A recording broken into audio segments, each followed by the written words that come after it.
berbasis online. Jadi kalau perlu setiap pertemuan, katakanlah handout setiap pertemuan, materi setiap pertemuan harus diunggah, harus diupload. Sehingga dari mahasiswa juga mendapatkan satu layanan yang mudah untuk diakses, pun pada saat yang sama dosen terpacu untuk mengupdate materi yang akan disampaikan kepada mahasiswa. Karena kalau sudah diupdate ya, di online, maka kan mau tidak mau kan kita ada perasaan malu kalau katakanlah materi 5 tahun yang lalu dan yang sekarang. Maka ada semacam tuntutan dari dalam dosen sendiri untuk mengupdate materi yang akan disampaikan. Termasuk juga bisa di dalam memberikan penilaian kepada para mahasiswa. Maka mahasiswa mestinya juga harus tahu, kalau toh saya katakanlah nilainya A, B, C, lulus atau tidak lulus, itu sebetulnya nilai akhir itu diperoleh dari mana? Jadi ada dalam proses akuntabilitas dalam memberikan nilai. Betul bahwa dosen itu memiliki hak dan wewenang di dalam memberikan nilai.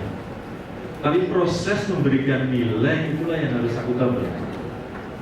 Nah, kita berharap dengan adanya IT, penggunaan IT yang optimal di dalam proses perkuliahan itu, maka akuntabilitas, kemudian updating informasi, pengetahuan akan terjadi dengan sendirinya.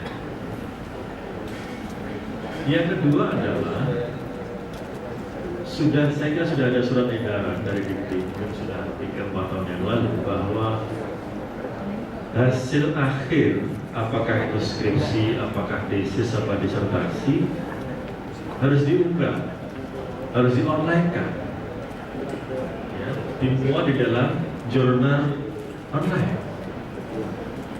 Untuk apa sebetulnya? Yang pertama adalah untuk mendorong apa-apa yang ditulis ya, mahasiswa kita, apakah S1, S2, S3, itu bisa diketahui oleh publik.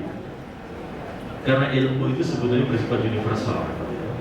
Jadi apa yang kita temukan di sini bisa jadi juga harus bisa dicek, bisa dilihat di belahan dunia yang sama. Pun begitu sebaliknya.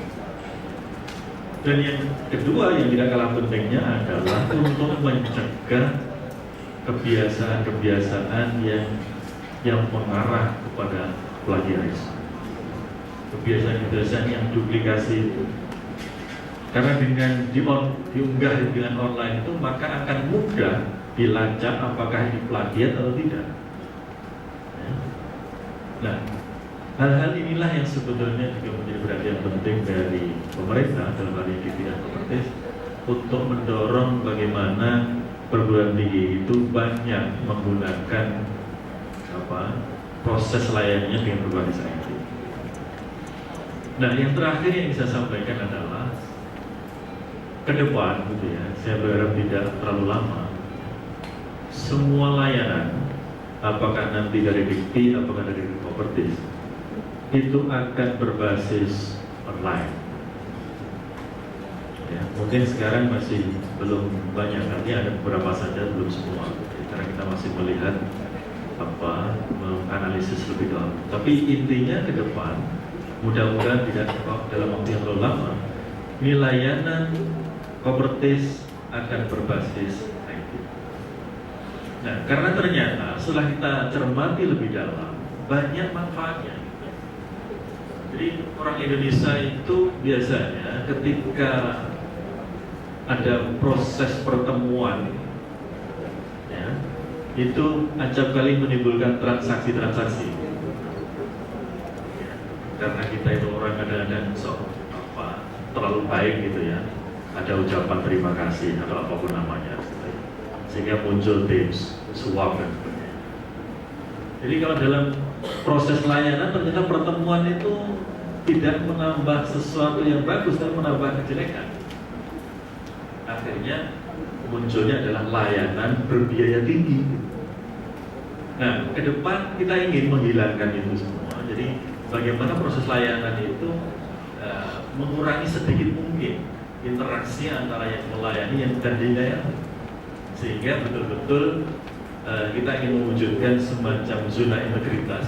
Jadi bagaimana kita melayani memang betul-betul karena tugas kita, dan teman-teman yang membutuhkan layanan pun ya berusaha mematuhi prosedur persyaratan yang mau dibutuhkan. Karena problemnya biasanya kalau sudah katakanlah bertemu, katakan persyaratannya kurang, kemudian di situ muncul negosiasi. Ya, di situ. Nanti kalau sudah online, yang penting persyaratan kurang, kalau tolak. Kalau kita terima